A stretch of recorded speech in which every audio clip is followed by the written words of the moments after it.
ഇറങ്ങടി. കേരള മനസാക്ഷിയെ ഞെട്ടിച്ച ഒരു ദാരുണ കൊലപാതകത്തിന്റെ ഭീകര ദൃശ്യങ്ങളാണ് ഇന്ന് ഭാരത് വിഷൻ പുറത്തുവിട്ടത്. എന്നാൽ അതിനുശേഷം നിമിഷങ്ങൾക്കകം തന്നെ കൊല്ലപ്പെട്ടതായി ചാനലിൽ കാണിച്ച സുഗുണൻ. ഞാൻ വേണോ? ഇതെവിടെ? നീ ഫ്ലാറ്റിലുണ്ടോ? ഇല്ല, സ്റ്റുഡിയോല. എന്നാ ഞാൻ നിന്റെ ഫ്ലാറ്റിന് താഴെയുണ്ട്. എന്റെ ഫ്ലാറ്റിന്റെ താഴെയോ? ദേ അങ്ങോട്ട് കയറി ചവിട്ടി കൊല്ലും ഞാൻ രണ്ടിനെയും. നീ ഭാരത് വിഷ്ണുവിനെ ഉണ്ടാക്കാൻ പോയതല്ലേ? വലിയ രണ്ട് എക്സ്ക്ലൂസീവാര്. നീ അവളെ വിളിച്ചോട്ട് അങ്ങോട്ട് പറ. എനിക്കിനി പണി പിടിക്കാൻ വയ്യ. താക്കോൽ എവിടെ ഉണ്ടെന്ന് പറയടാ തണ്ടി.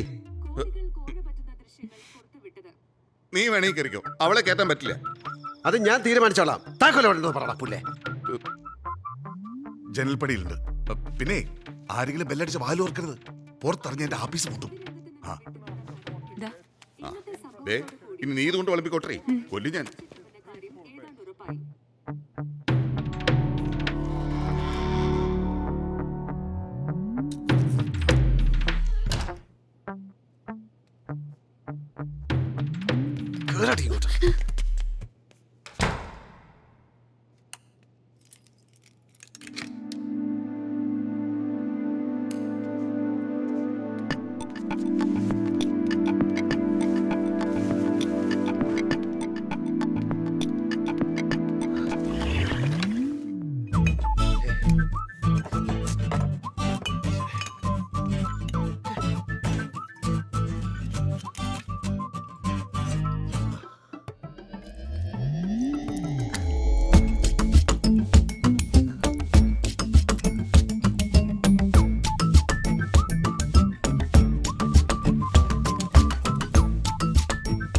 വെള്ളം ഇറങ്ങാതെ ചാവാനാണ് വിധി. ഭാരതൻ പിള്ളയുടെ വീടിന് മുന്നിൽ നിന്ന് പ്രകടനമായി എത്തിയ പാർട്ടി പ്രവർത്തകർ ഭാരത് വിഷൻ സ്റ്റുഡിയോയുടെ മുന്നിലെത്തിയപ്പോൾ അക്രമാസക്തരാവുകയായിരുന്നു. സ്റ്റുഡിയോയുടെ ഗ്ലാസ് തകർത്ത് അകത്ത് കയറാൻ ശ്രമിച്ച അക്രമികളെ പോലീസ് തടയുകയും വ്യാജ വാർത്ത സംപ്രേഷണം ചെയ്തതിന്റെ പേരിൽ ചാനലിന്റെ ചീഫ് ഓപ്പറേറ്റിംഗ് ഓഫീസറും ഡയറക്ടർമാരിൽ ഒരാളുമായ വിജയകുമാറിനെ അറസ്റ്റ് ചെയ്യുകയും ചെയ്തു. ക്ലബ് ഹൗസ് അവന്റെ അമ്മയുടെ ഒരു ഇൻഫർമേഷൻ ചവിട്ടി കൂട്ടണം. ഇൻഫർമേഷൻ കിട്ടിയത് എനിക്കാ, വിജയകുമാർ സാറിനല്ല. എന്താ ഇൻഫർമേഷൻ കിട്ടിയത് എനിക്കാണ്. പറയടി, ഇൻഫർമേഷൻ തന്ന ആരാ? നിന്റെ അമ്മയുടെ ആരാ? പറയടി. വക്കീല മണിലാൽ. അപ്പൊ കൂട്ടി കൊളുത്തിയത് അവനാ പടുകൻ. മണിലാൽ ഇന്നസെന്റാ, എനിക്കറിയാം. ഇന്നസെന്റ് അല്ല, ഇടവേള ബാബു. അത്രയ്ക്കങ്ങ് വിശ്വസിക്കാൻ അവനാരാടി? ശബരിമല അയ്യപ്പനോ അതോ നിന്റെ അപ്പനോ? എന്റെ കസിനാ. ഞാൻ ചെയ്തിട്ടുള്ള എല്ലാ എക്സ്ക്ലൂസീവിന്റെയും ഇൻഫോമർ അവനായിരുന്നു. ഇൻഫർമേഷൻ എല്ലാം ശരിയുമായിരുന്നു. ആദ്യത്തെ ഭരതൻ പിള്ളയുടെ കൈക്കൂലി കേസടക്കം. മണിലാൽ ചതിക്കില്ല. പൂച്ചെണ്ട് നൽകേണ്ടത് ആ പിള്ളയ്ക്കാണ്. പോയതെല്ലാം ഒരൊറ്റ രാത്രി കൊണ്ട് അയാൾ തിരിച്ചു പിടിച്ചു. നമ്മളെ ഓടിച്ച് മാളത്തിലും കയറ്റി. ഇപ്പൊ കേൾക്കാം. മിസ്റ്റർ ഭരതൻ പിള്ള, ക്ലബ് ഹൗസിലെ കൊലപാതക ദൃശ്യങ്ങൾ വ്യാജമാണെന്ന് തെളിഞ്ഞതോടെ 5 വർഷങ്ങൾക്ക് മുമ്പ് താങ്കളും രാജൻ കർത്തയും ഉൾപ്പെട്ട കോഴ വിവാദം തീർത്തും പൊളിഞ്ഞുവെന്നാണോ താങ്കൾ അവകാശപ്പെടുന്നത്? തെളിയാനുള്ളത് സ്വയം തെളിഞ്ഞില്ലേ? ഇനി കേന്ദ്ര കമ്മിറ്റി തീരുമാനിക്കട്ടെ ഞാൻ എന്ത് ചെയ്യണമെന്ന്. ഒരു തെറ്റും ചെയ്യാതെ 5 വർഷമാണ് ഞാൻ സഹിച്ചത്. എന്നെ തള്ളിപ്പറഞ്ഞ പ്രവർത്തകരും എന്നെ വെറുത്ത ജനങ്ങളും ഇപ്പോൾ എന്റെ കൂടെയുണ്ട്. അത് കേന്ദ്ര കമ്മിറ്റി കാണാതിരിക്കില്ലെന്നാണ് എന്റെ വിശ്വാസം. നന്ദി മിസ്റ്റർ ഭരതൻ പിള്ള. നന്ദി. പിന്നെ തൽപ്പേര് സമ്പാദിച്ച് താമ്രപത്രം വാങ്ങാനല്ലല്ലോ ഒരുത്തനെ കെട്ടിത്തൂക്കി കൺകെട്ട് കളിച്ചത്. കൊണ്ട് തരട്ടെ എടുത്തു മാറ്റിയതല്ല. അവറ്റകളുടെ കാര്യമാണ് കഷ്ടം. ഏതെങ്കിലും മാളത്തിൽ കണ്ണും തള്ളി ഇരിപ്പുണ്ടാവും ഒരു എത്തും പിടിയും കിട്ടാതെ. ക്യാമറാമാൻ വേണുവിനോടൊപ്പം രേണുക. എടോ, ഇത് നേരെ കിടക്കുന്ന കണക്കല്ലേ. കാൽ കഴിഞ്ഞ് ബുദ്ധിയുള്ളവന് മനസ്സിലാവും. പിന്നെയാണോ വേണുവിന്? അവൻ തകർത്തതിന്റെ ക്രെഡിബിലിറ്റി ഞാൻ തിരിച്ചു പിടിച്ചു. അവന്റെ അവളുടെയും കരിയറും അവരുടെ സകല വിശ്വാസതയും പൊളിച്ചടുക്കിക്കൊണ്ട് സെയിം റൂട്ടിൽ ഒരു സൈലന്റ് ചേസ്. അല്ല സർ, അങ്ങനെയാണെങ്കിൽ ഒരു റിസ്ക് ബാക്കി കിടപ്പില്ലേ? കാര്യം പിടികിട്ടിയ വേണു വീണ്ടും പിന്നാലെ വരില്ലേ? വരും, പക്ഷെ ഉടനെ ഉണ്ടാവില്ല വർഗീസേ. ഈ ബഹളം ഒന്ന് അടങ്ങുന്നത് വരെ വെളിച്ചത്തിറങ്ങില്ല രണ്ടും. അതുവരെ എനിക്കും ഉണ്ട് സമയം. അപ്പോഴേക്കും ഞാൻ മുഖ്യമന്ത്രി കസേരയിൽ സെറ്റിൽഡ് ആവും. എന്നിട്ട് അവർ വരട്ടെ.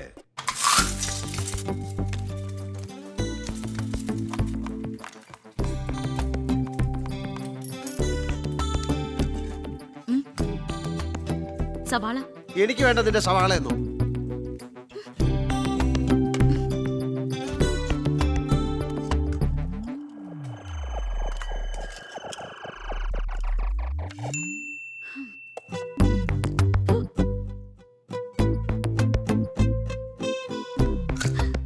നോക്കി കൊതി പഠിപ്പിക്കാടി. അതിന് ഞാൻ ചോദിച്ചില്ലല്ലോ. ചോദിച്ചാലും തരില്ല. ആരും മുട്ടുന്നു. ഉണ്ട്, പുറത്താരോ ഉണ്ട്. ഉണ്ട്.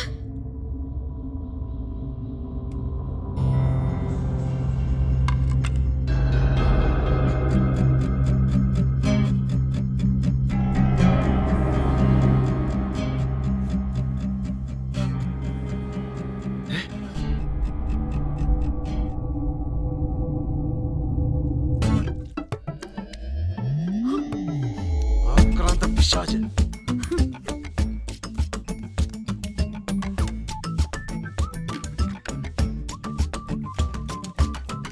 താങ്ക്സ്.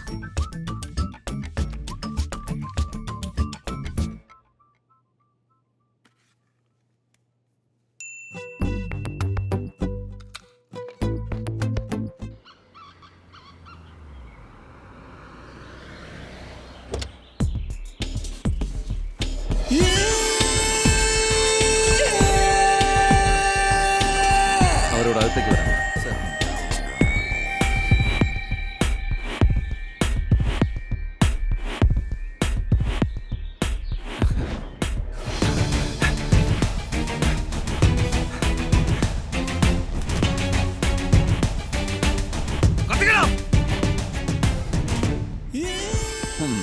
സർ, ഇത് വേണു ഉപയോഗിച്ച ഐപാഡാ. വിഷ്വൽസ് എല്ലാം ഇതിലുണ്ട്. അപ്പോൾ ഒറിജിനൽ ഫുട്ടേജ് കംപ്ലീറ്റ് കിട്ടി. കിട്ടി സർ. ഗുഡ്. ഇവരെ സെറ്റിൽ ചെയ്തേക്കെ. സർ, കൊലപാതക ദൃശ്യങ്ങൾ വ്യാജമാണെന്ന് തെളിഞ്ഞതോടെ പോലീസ് വേണുവിനും രേണുകയ്ക്കുമെതിരെ കേസെടുക്കുകയും അവരെ കണ്ടെത്താനുള്ള ശ്രമങ്ങൾ നടത്തിവരികയുമാണ്. എത്രയും പെട്ടെന്ന് ഇവരെ അതൊന്ന് ഓഫ് ചെയ്യടി. സിറ്റി പോലീസ് കമ്മീഷണർ അറിയിച്ചു. എന്നാൽ ഇനിയിപ്പോ എന്താ ചെയ്യാ? ആലോചിക്കേ, എന്തെങ്കിലും അതിബുദ്ധി തെളിഞ്ഞാ പറ. ഇതിന്റെ ലീഗൽ കോൺസിക്വൻസ് ആണ് അറിയേണ്ടത്. ഞാൻ മണിലാലിനെ വിളിക്കട്ടെ? പെർമിഷൻ ചോദിക്കാൻ ഞാൻ ആരാടി? നിന്റെ കെട്ടിയാണോ? എന്റെ ഫോൺ DSNG വാനിൽ വെച്ച് കളഞ്ഞുപോയി. ആ ഫോണും തന്നാ വിളിക്കാം. പിന്നെ സ്പീക്കർ ഫോണിലിട്ട് വിളിക്കണം. അവൻ സംസാരിക്കുന്ന എനിക്കും കേൾക്കണം. ഓക്കെ. ഈ സ്ഥലം പറഞ്ഞു കൊടുക്കരുത്. എടി എടി ഒരിടത്ത് നിന്ന് വിളിക്കടി.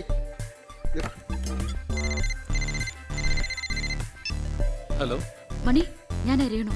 രേണു, എവിടെയായിരുന്നു നീ? നിനക്കൊന്ന് വിളിക്കായിരുന്നില്ലേ? രേണു, ഒരു കാരണവശാലും പോലീസുകാരുടെ പാർട്ടിക്കാരുടെ മുമ്പിൽ ചെന്ന് ചാടരുത്. എല്ലാം പേ പിടിച്ച് നടക്കുക. കൂടി വന്ന് എന്ത് സംഭവിക്കുമെന്ന് പറ. നീ ഒരു രേണു, അറസ്റ്റ് ചെയ്ത് കഴിഞ്ഞാൽ മിനിമം 40 ദിവസം കഴിയാണ്ട് ജാമ്യം കിട്ടില്ല. പിന്നെ ഒരു വഴിയുണ്ട്. ഞാൻ നിന്റെ കാര്യത്തിൽ മാത്രം കൺസേൺ ആയതുകൊണ്ട് പറയാ. ആദ്യം പിടിക്കപ്പെടുന്ന ആള് മാത്രമേ ഈ 10-40 ദിവസം കിടക്കേണ്ടി വരുള്ളൂ. അതിനുശേഷമാണ് മറ്റേ ആള് സറണ്ടർ ചെയ്യുന്നതെങ്കിൽ കൂടി വന്ന 1-2 ദിവസം ജാമ്യം ഉറപ്പാ. നീ പെണ്ണല്ലേ, നീ എന്തിനാ റിസ്ക് എടുക്കുന്നത്? എങ്ങനെയെങ്കിലും അവനെ പിടിപ്പിക്കാൻ നോക്കും. നീ സ്ഥലം പറ, ബാക്കി ഞാൻ നോക്കിക്കോളാം.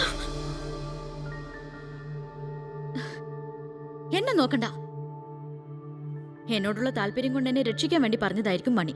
എന്റെ മണി, നീ നിന്റെ ആൾക്കാരൊക്കെ ഒരു വകുപ്പ് അല്ലടി ഉടായിപ്പ്. ഞാൻ കേൾക്കാതിരിക്കാനല്ലടി നീ ഇങ്ങോട്ട് മാറിയെന്ന് സംസാരിച്ച്.